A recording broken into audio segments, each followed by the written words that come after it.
Happy Thursday. My name is Joanna Leone and I am the Membership Coordinator here at WERC.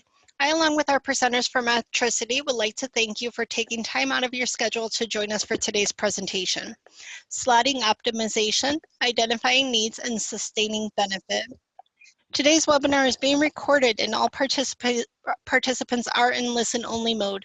At the end of the presentation, we will have a question and answer period. We will utilize the chat box in the question area located at the bottom of your screen or along the right-hand side, depending on your settings. So without further ado, I would like to turn the presentation over to Lindsay Ola and John Riccio. Thank you. Thank you, Joanna, and thank you for everyone that's joined us today. We're excited to be a part of Solutions at Work and talk about slotting optimization. So we'll go ahead and get started. If my slides will decide to change with me. There we go. So the agenda today, we'll be talking about slotting benefits. We'll talk about some of those hidden and hard to quantify benefits that are also very important. We'll talk about visual cues signifying the potential need for slotting optimization, refinement, and steps to making your slotting initiative successful, sustainable slotting techniques, and how to continue sustainability through organic moves. And then we'll wrap up with some Q&A. So we'll start with the basics. Warehouse slotting optimization is arranging the items in the warehouse in the optimal manner to meet an operation's slotting objectives, subject to the specific goals and constraints defined. So some of the high-level benefits of slotting include, well, slotting can minimize travel, picking and replenishment costs. It can increase productivity, enhance service readiness, reduce operating and capital expenditure costs, improve pick line efficiency, reduce inventory damages, improve overall order quality, and optimize storage and retrieval. A little bit of everything. Some of those benefits on the previous slide, you can run a report on and see and quantify what those benefits may look like before making moves and doing that reslot, performing the reslot. But some of these benefits are kind of hard to quantify. But they're just as substantial. Reducing damages, so you can lower your yearly write-off for damage write-offs. Minimizing pallet shuffle, so reducing double handling for repacking. So you don't want to pick everything and then look at your pallet and realize you have to rearrange everything. There's ways that slotting can improve that, so you're minimizing those double handling. Reducing engineering and supervisory efforts. So if you have a slotting solution intact and it's working well, your engineers and your supervisors can be using their talents elsewhere because slotting is under control. Improving ergonomics, which reduces injuries and risk. Improved worker and management morale. So if everything is being picked easier and productivity is up, everyone in the warehouse will be happier. Slotting can contribute to that benefit as well. Improved pick accuracy through reduced mispicks, so placing different items in different locations so you don't have similar things right next to each other, which will reduce mispicks all around. Improved cycle time and on delivery via reduced stock outs and bottlenecks. So some of these things are really essential, but they're hard to measure, but they do make a big benefit if you include it in your slotting strategy. So lots of benefits can be achieved by slotting, and some of them are quantifiable, some of them are more qualitative. So say you want to get those benefits and you're already doing some slotting, but maybe you need some refinement. So what are some visual cues that signify that you may need to either tweak your current slotting plan or maybe do something new with your slotting? So some visual cues if you're walking through your warehouse include seeing open air in slots. If you're looking down your aisle and you see big spaces in your slots, that's a sign that you're not using space to its full capacity. So that's something slotting can help with. If you see pickers waiting for products, there's empty slots and they're waiting around to pick. That's a sign that maybe you have some fast movers and slots that are too small. So that's something that the slotting can take into consideration as well and improve. Congestion. You have all your pickers standing around the same few areas. You may have too many fast movers right next to each other, which is going to slow down the process overall because pickers can't get in and pick as quickly as they would like to. That could be reduced with slotting as well. Poorly built pallets, that's something you want to avoid. That leads to product damages, and that so really a good way to solve that would be doing weight sequencing along the pick path, or doing sequencing in such a way that the heights of different items are aligned. So when you're building that pallet, it's more stable. It's more of a cube instead of this this really unruly pallet over here that looks like it's going to topple over at any moment. Some other visual cues that show that you might need to refine your slotting are if you see dust on your items in the best locations. So think of those locations right near the loading dock that are ready to go out. If you have items in there that are covered in dust, that's a sign that those are probably slow movers, and those SKUs probably should be placed somewhere else. And there could be some really high fast movers that need to be placed in those locations instead. That's a huge sign that something needs to be moved around. If you have products that are right next to each other that look very similar, but are different SKUs, that's prime for mispicks. So you're going to want to separate those items, and that's something that a slotting optimization technique can take into consideration to avoid those mispicks. If you see all of your pickers or a lot of your pickers picking items below the knee, if they're bending and reaching quite a bit, you may have some of your best items slotted in locations that aren't good for picking. So the ergonomics for your pickers are not ideal. So some shifting of placement might be needed there. And product damages. We've talked a little bit about weight sequencing and making sure that those heavy items are at the beginning of your pick path and those lighter items are at the end. You want the breakable items in certain areas where it's easier to pick. You don't want glass above the head where people might slip and drop it. Product damages are a huge sign that slotting may need to be implemented a little differently in your operation.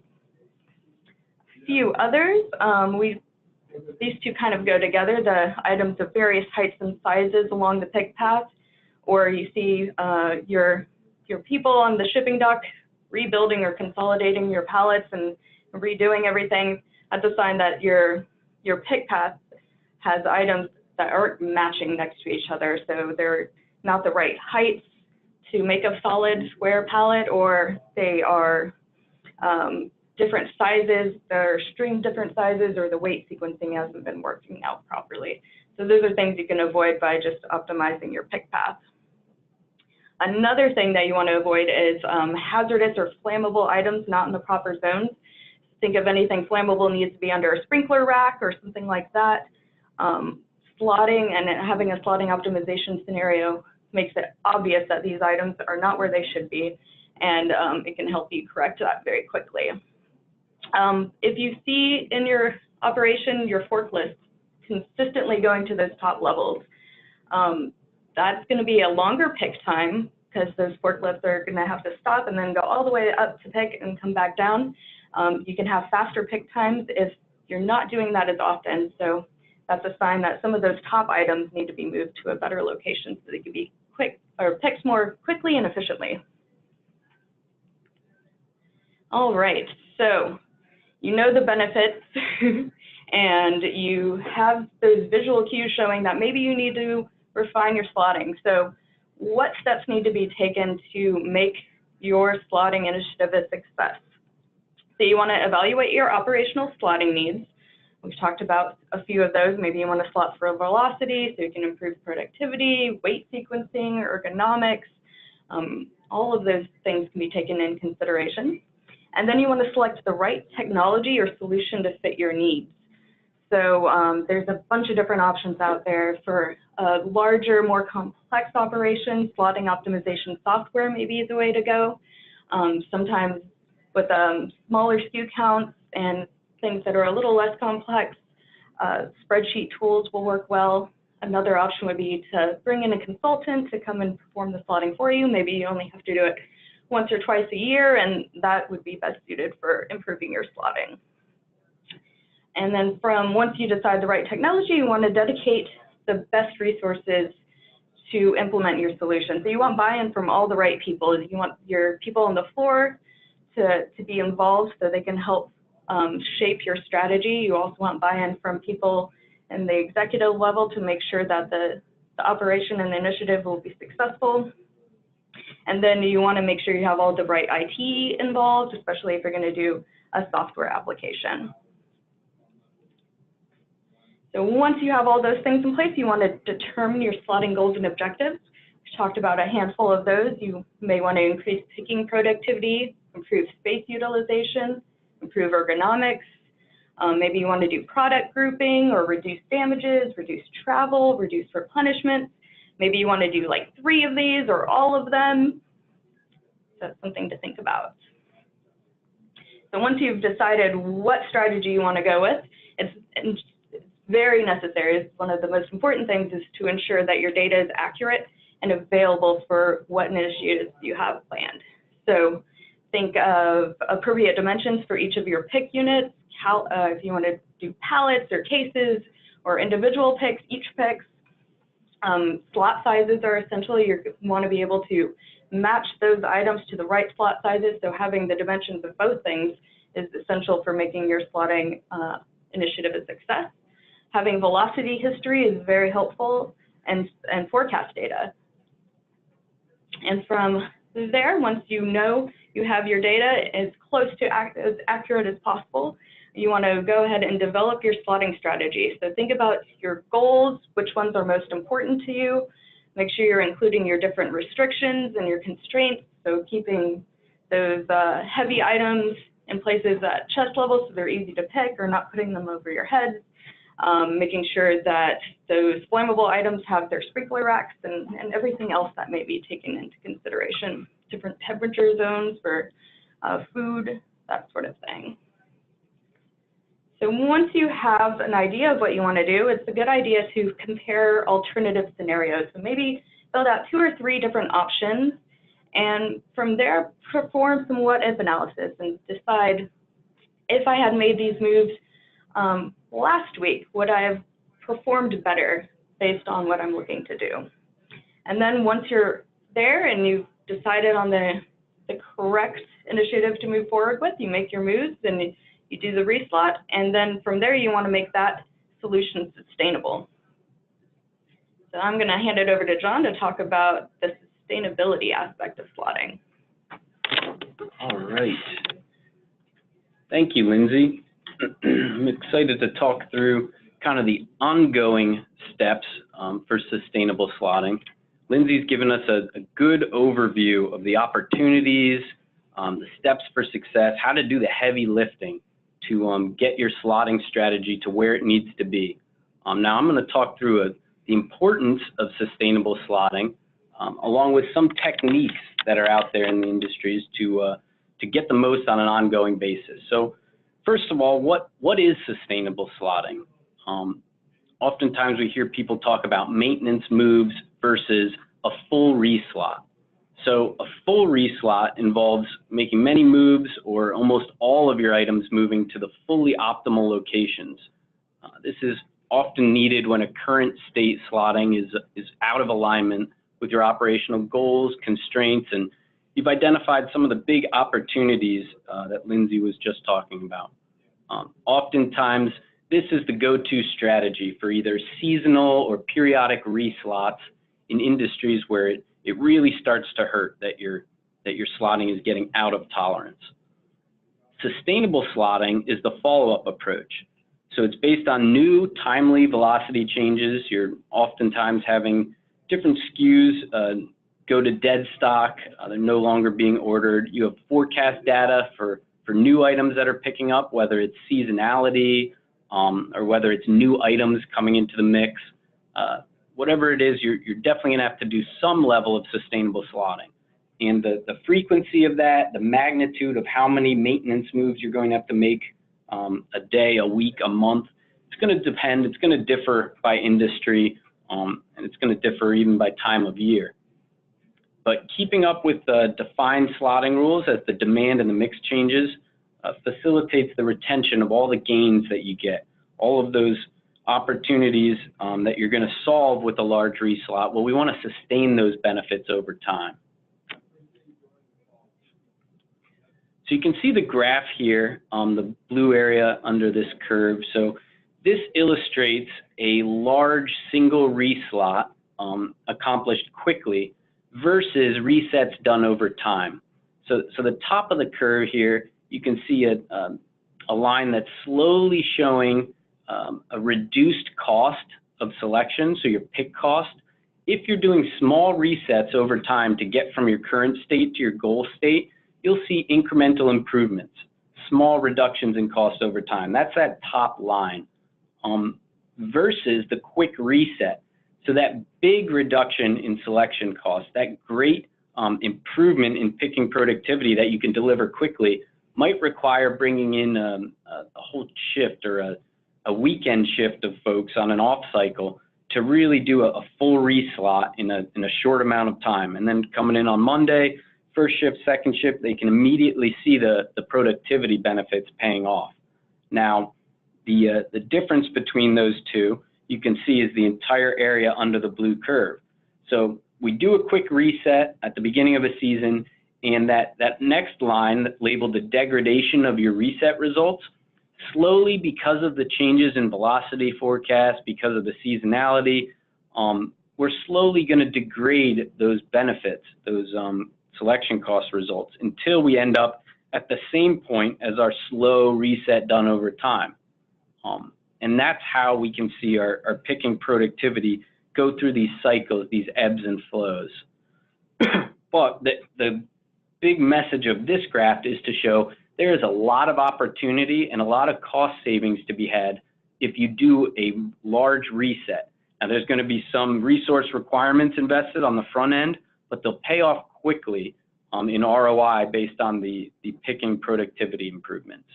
So we always encourage folks, if you have the ability and you dial in your optimal slotting strategy, try to invest the resources to get as close to optimal state as possible on the front end. Don't leave all this opportunity on the table over time. So the ongoing benefits of a reslot, you can see here the same timeline. Let's say we did one large reslot and our picking efficiency was up at 100%. So our full optimal, fully efficient pick line. Well, without any sustainable slotting efforts, the warehouse degradation is going to occur pretty rapidly. Obviously, it depends on the industry, it depends on your SKU mix, but if you've got a lot of new items coming in over time, you've got changes in seasonality, if there are no slotting efforts done, manual, spreadsheet-based or otherwise, then eventually your warehouse is going to degrade to a random state. The amount of time and months that takes, again, it's going to vary by environment, but eventually, without any slotting efforts, you're going to get to that random state where you just place new items in empty slots as available, and you pick them as available. So as you can see here, the base, let's say our picking efficiency expectation is just under that 60% mark.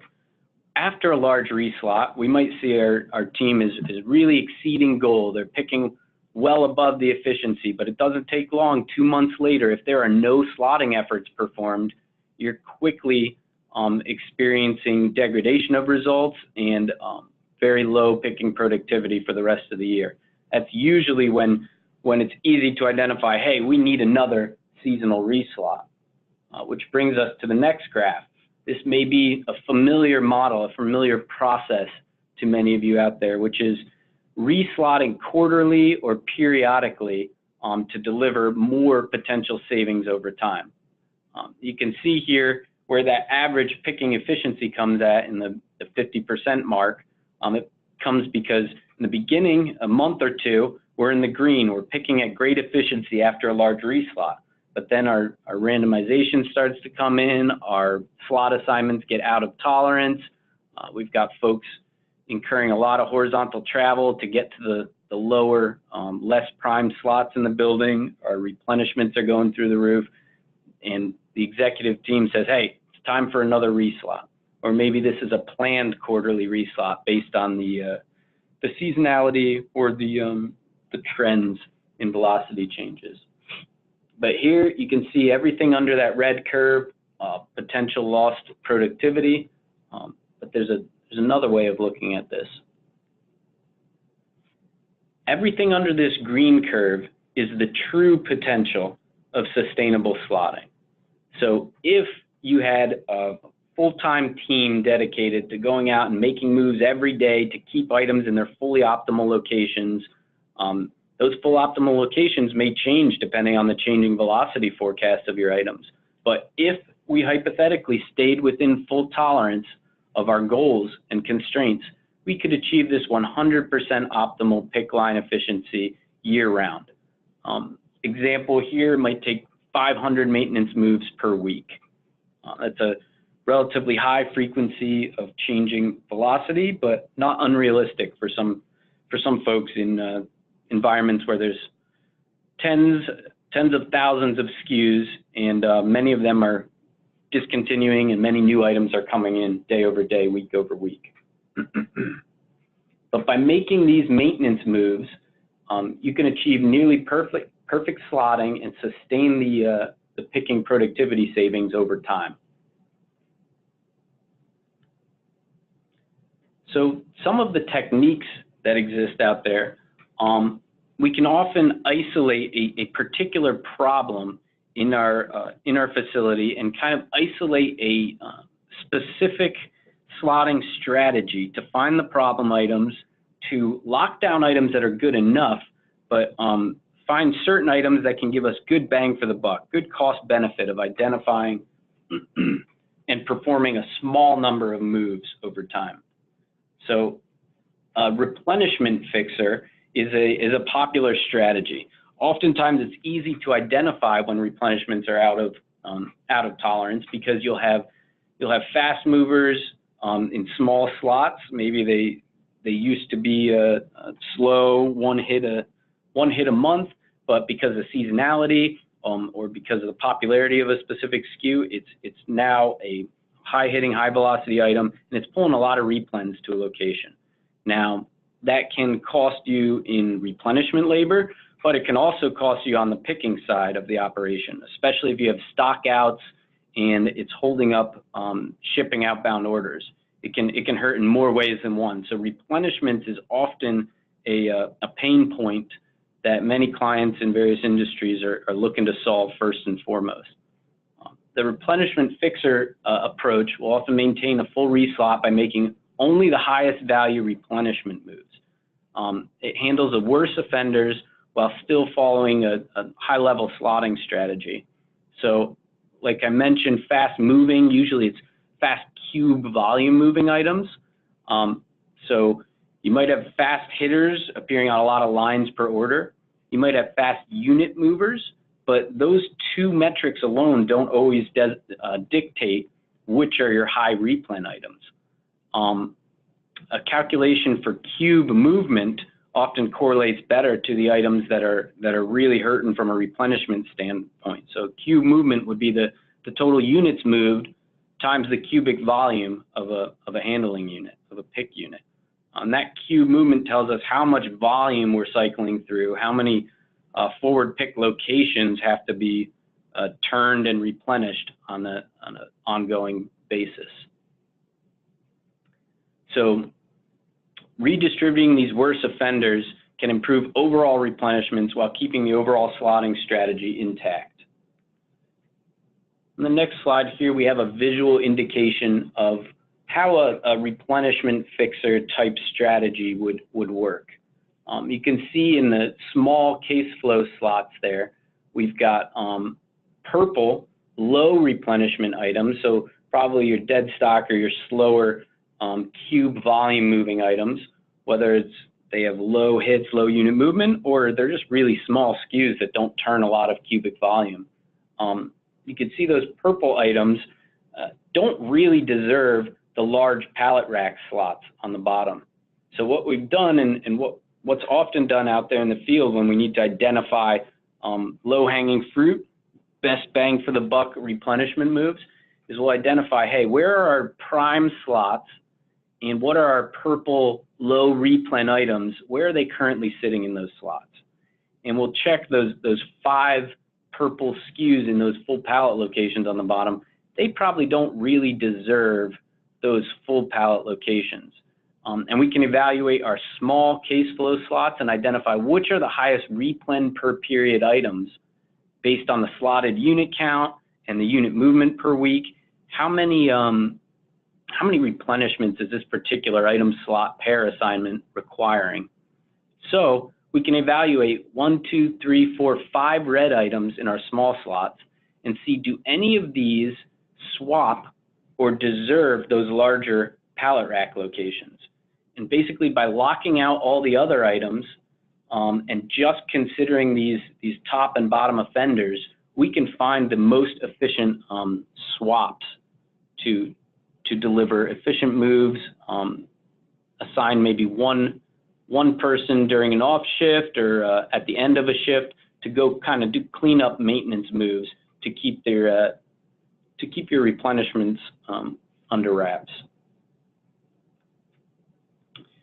Another ongoing sustainable slotting technique that we often attack is a productivity fixer. So identifying where can we make the biggest impact to our picking productivity. And the best way to do that is going to be identifying the easiest to pick locations and the most difficult pick locations in terms of horizontal travel and vertical travel or bend and reach to those slots. So if we're looking at a case picking environment where there's 4 or 5 levels to the shelves, well, we know the golden zone ergonomic laws are gonna say that it's more ergonomically beneficial, more productive to pick from those good golden zone slots between the shoulders and chest height level, and then bending all the way down to the floor or reaching up above our shoulders, above our head is definitely going to cause fatigue. It's going to ultimately cause lower productivity to have high hitting items up there. Same with horizontal travel. If we have specific characteristics of our layout, like cross aisles or drive aisles, we'll want to move more of our higher hitters to those prime slots near our outbound dock.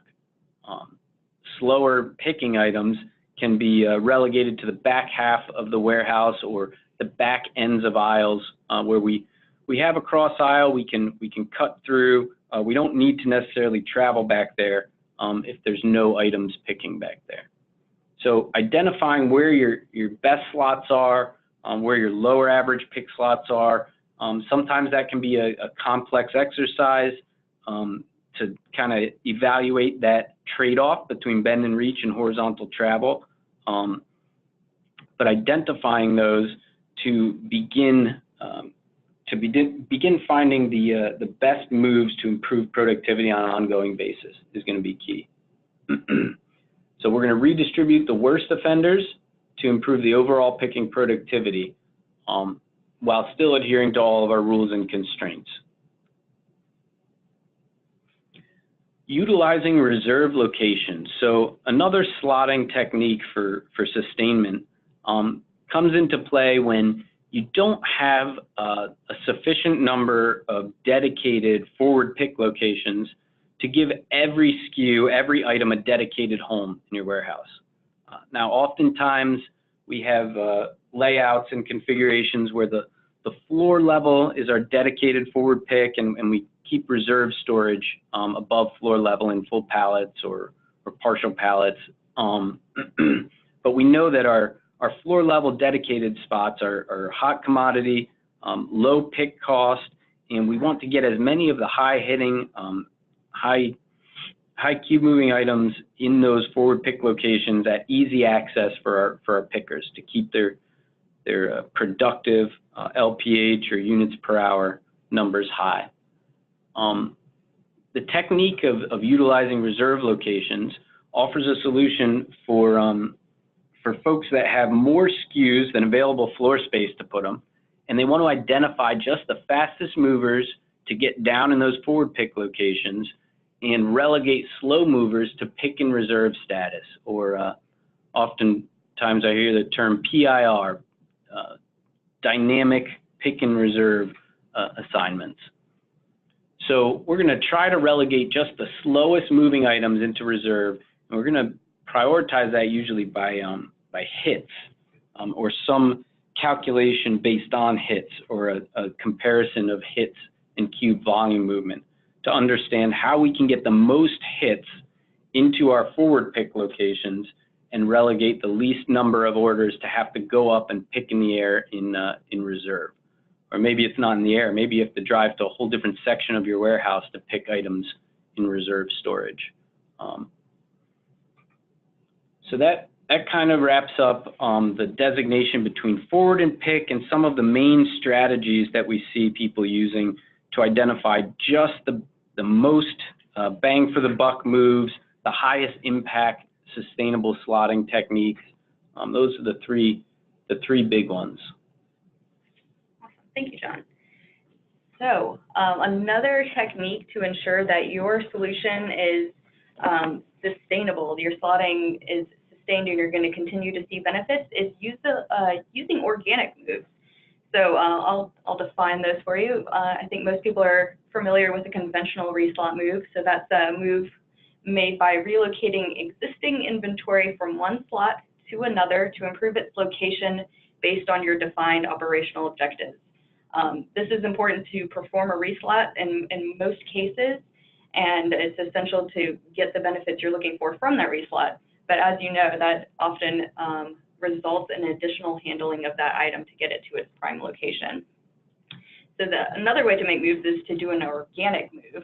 So an organic move is the organic relocation of an item to its best location performed through the natural WMS replenishment process. So there's no additional handling required for the warehouse to sustain the target optimal slotting state. So every replenishment that's generated is generated to its prime location. So you're moving product naturally through the replenishment process within the warehouse. So for organic moves, product movement is orchestrated by interfacing the WMS and directing those organic replenishments to the right location. So you're going to need a connection of your solution to your WMS so those moves can be directed in a timely manner. Products will be directed to their optimal locations defined in your optimal slotting solution. So you build your solution, it's defined, and it's interfacing with your WMS to direct those replenishments in an organic way. So you're getting those benefits quickly without having to spend that time dedicating time to relocate items. You're going to do it naturally through the replenishment process that happens throughout the day regardless. So organic moves support sustainable slotting by capitalizing on those replenishment moves, as I mentioned, and this minimizes the product touches. So instead of taking a product from one location and moving it to another, you're replenishing it, so there's not the extra removing of items and shifting them to new locations. And this minimizes the labor requirements to perform a reslot. So through this applied intelligence, it gives you the ability to capitalize on things that are already happening in your warehouse, so you can reduce labor and still hit that targeted optimal slotting state in the warehouse. And that's going to support all of the benefits that you see in your slotting strategy, and it's going to ensure that your compliance with ergonomic and regulatory standards are in place. It's going to reduce the time needed to, or potential overtime or off-selection labor that would typically be needed to perform a full reslot. It minimizes the product handling, so that's going to reduce damages, it's going to reduce mispicks and returns. And then the frequent organic moves make the sustained slotting state stay more consistent. So you're not going to have to take the time to make the moves, they're just going to happen almost automatically in this state. So it's a different approach to maintain the slotting benefits that you're looking to achieve through already occurring processes. So with that, I'm going to leave some time for Q&A. We'll be glad to answer any questions you may have about slotting in general or approaches to what you're looking to do in your initiative.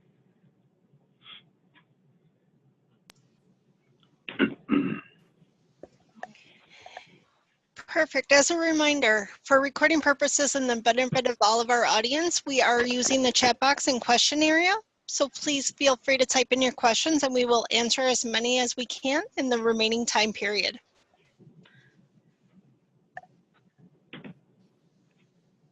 Right, I have a question. Could you provide an example of an efficient and inefficient cube volume movement? Yeah, I think I'll take that one. This is John. If I understand the question correctly, efficient and inefficient cube volume movement. So I think the question is, what is a high cube volume mover versus a low cube volume mover? Or are you asking what kind of move would be efficient or inefficient? So I guess a high cube volume mover might be something that you'd have to replan forward pick locations more than once a day or more than once a shift. Something like that is going to require so many replenishments to keep up with the picking processes that it could potentially put you at risk of out of stocks. So from that standpoint, any cube volume that's higher than the volume, the useful cube of one of your locations could potentially present a risk. What kind of move based on that calculation? So one example would be if I have an item that moves 100 units per day and each unit is a cubic foot, well then that's 100 cubic feet of volume moving per day. And let's say my average pallet location on the floor is 50 cubic feet of volume. That means I'm going to burn through 2 pallet locations worth of stock every day just to keep up with the outbound demand of this item. So if I had that item, say, sitting in a case flow rack, where I had to replenish those cases by hand on the back of the rack in a single lane every day, well, then I would be constantly burning through heavy replenishment labor, and I would possibly be risking out of stocks, hurting my picking process. So that would be a good example based on the cube movement of that item where I'd want to get that out of case flow and into full pallet locations, probably multiple slots worth of them. Maybe a double deep pallet flow location, something like that. Now the follow-up here, is there a way to determine what the average amount of reslotting should be done based on either inventory value or amount of warehouse stock? For example, if you have a $65 million company and our inventory value is $5 million, then how much resources would be used to ensure that we gain the efficiency without spending so much resources? Okay, that's interesting. I was told there would be no math. It's like 2 trains moving towards each other at 15. But no, this is, I think the crux of your question is there a good way to optimize the inventory holding amounts in order to minimize the replenishments? And the answer is yes. There are some technical formulas that actually optimize replenishments. I'll give the high level here. There's 3 basic inventory holding strategies for targeting the amounts of holding. One is an equal space holding strategy that says I'm going to give every SKU in my warehouse that I can actively pick the same amount of space, 1 pallet's worth on the floor. That's an equal space holding strategy. Now your high movers are going to have really high replens. Your low movers might have a year's worth of picks in that single pallet. The second strategy is an equal time holding. That's where you say, I want to divide up my forward pick space, all my available floor space, and I'm going to divide it up to try to fit an equal time of every SKU. So I'm going to fit, say, 1 week or 1.5 weeks worth of stock in location. That might translate to just a couple of cases in a small shelf for a slow mover, and that might translate to 8 or 10 pallets a week for a really fast mover, but it's an equal time holding. Well, there's an interesting book and a proof out there that shows when you're using liquid cube and you're calculating the impact to replenishments, equal space holding and equal time holding actually deliver the mathematically equal result of total replenishments in a pure liquid cube environment. Now, there's benefits to choosing equal time holding versus equal space holding, like you level load replens, you minimize out of stock. Most people choose some form of equal time holding instead of equal space. But there's a third option, which is optimizing replenishments. And what this will do is it's a little bit of a complicated formula to derive what's called the optimal target period holding. But what it will do is it'll give your A movers, your faster movers, smaller time space holding. And your slower cube volume movers will end up getting larger time space holding.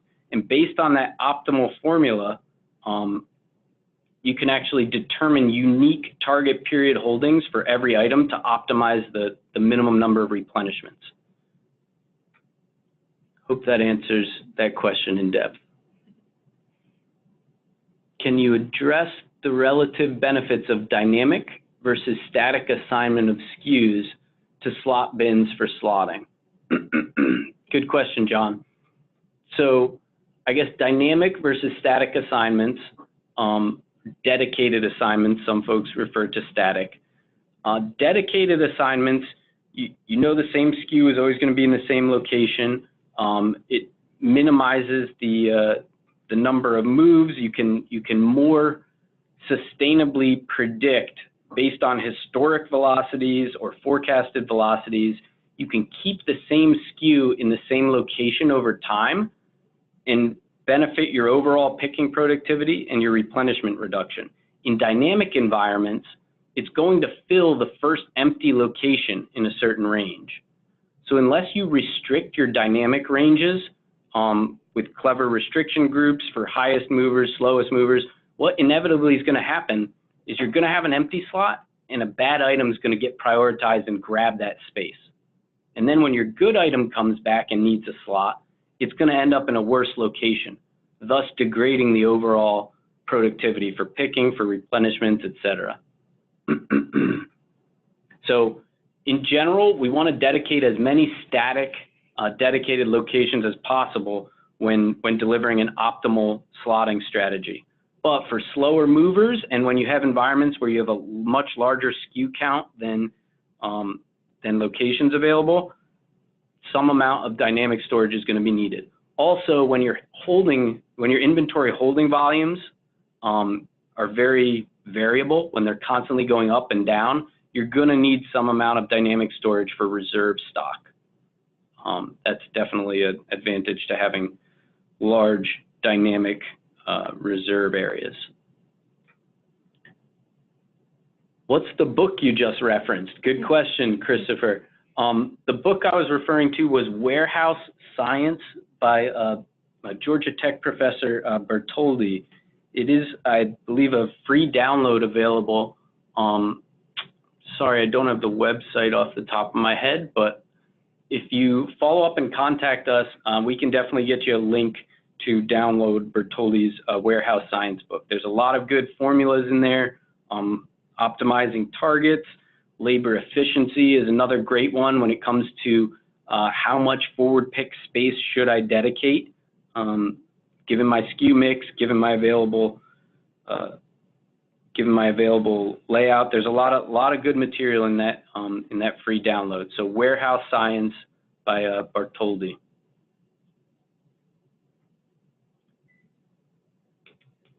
I think that was the last question. No, there's another. There's actually a couple in the chat as well. Oh, okay. The first one is there a rough guide to how many maintenance moves are necessary when there isn't a front-end directed placement system as a percentage of slots or SKUs? That's a good question. No, there's no rule of thumb based on the number of slots or SKUs.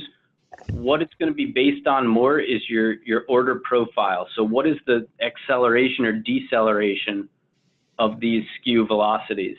That's going to be a larger dictator of how many maintenance moves you're going to need to make. But there's no good rule of thumb without seeing your layout, without understanding the project that you're trying to tackle, and then really looking at the order velocities over time. But that being said, one of the questions I ask to approximate sometimes is, how many new items do you have coming in every day or week or month? How many dead stock items do you have that you're discontinuing over time? That can give at least a baseline of, hey, you're going to need to make at least these many moves. These are the ones that there's no escaping. You have to slot new items. You have to clear out dead stock unless you're continuously growing larger and larger warehouses. Good question. The next one is, do you have any recommendations for software for correlation slotting? Our site sells accessory items, and I'd like to place this product near its parent item for best efficiency to complete the container faster. That's a good one. We've often heard questions.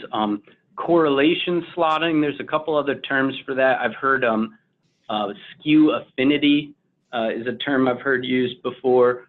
Order commonality is another one, and there are tools out there. I know there's the ability to run statistical analysis and find and mine order data, actual order data, to find order commonality, to see what how often given sets of SKUs appear on the same orders, and if one SKU appears on an order, what the likelihood is of another one or two SKUs showing up. So there are tools that exist to be able to mine actual order data and identify those sets and those pairs. Now there's also constraints and tools within slotting, ways that we can associate those pairs and create constraints to drive them to adjacent slots or slots within a certain range. So yes, that's definitely a big part of improving pick density and minimizing horizontal travel. The next question is, what efficiency gains do you typically see by grouping like items together? Ooh, that's a good one.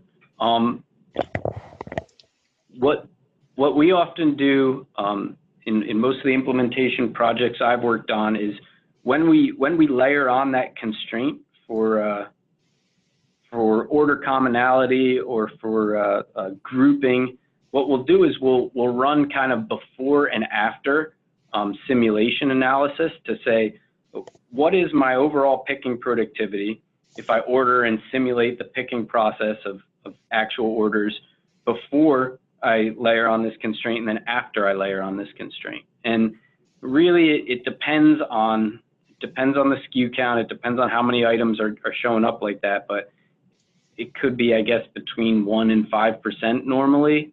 That's really a spitball because it really depends on how many SKUs you have, how many of them are really high movers, and then what their order affinity is.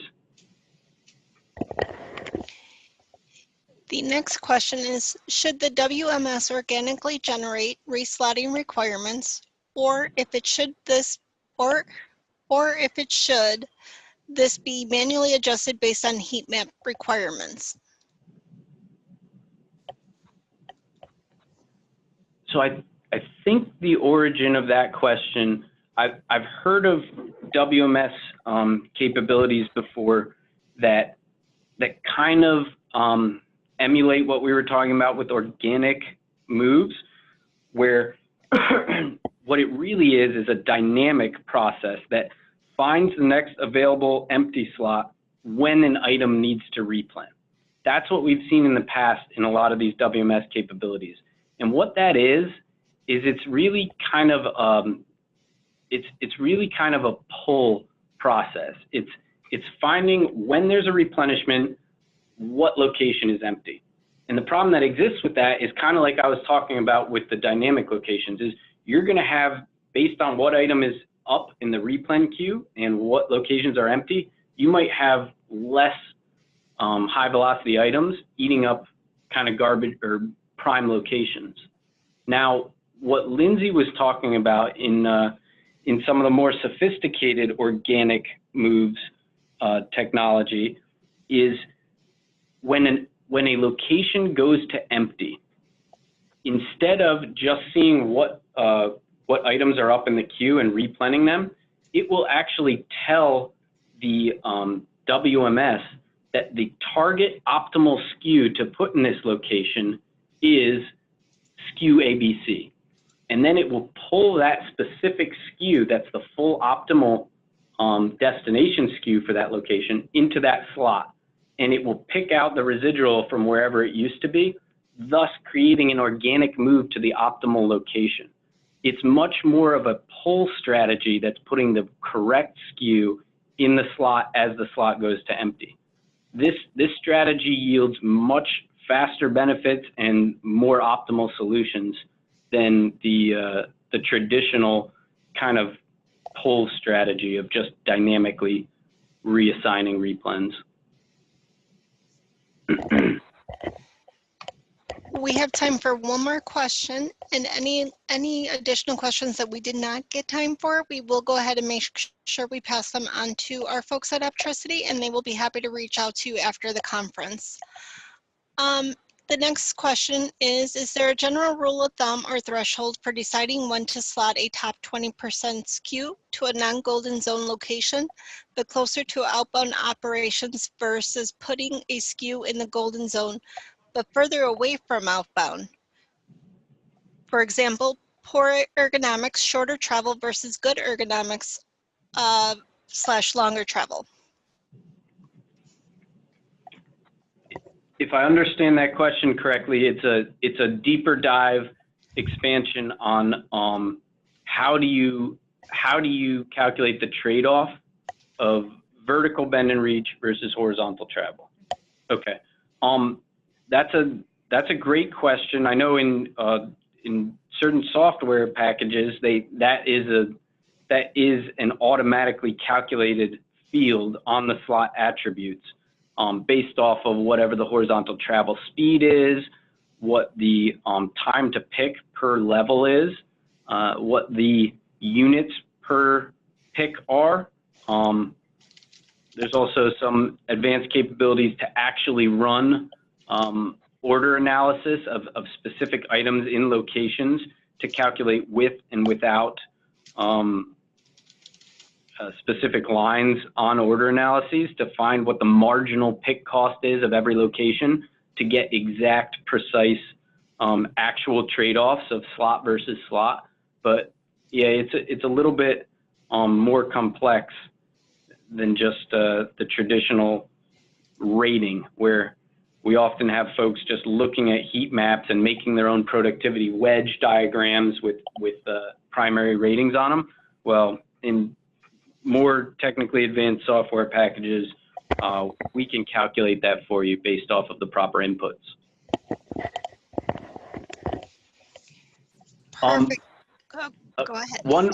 One other one I wanted to touch on, I think we missed it in the list of open. Could you provide an example of, oh no, there was one asking if the organic moves is part of the WMS versus a standalone package, and I touched on it, but I want to reiterate that no WMS I've seen so far has the ability to do that sophisticated pull-based organic moves that some standalone slotting software is capable of. So it really is a new environment and a step up in terms of the ability to integrate with a WMS. No package currently has it.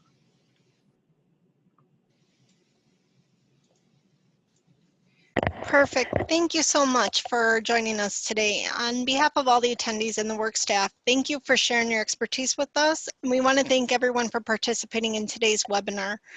We ask that you're sure to check back on the WERC's website for future webinars, and we look forward to seeing everyone in Columbus, Ohio, April 28th through May 1st for the WERC Annual Conference.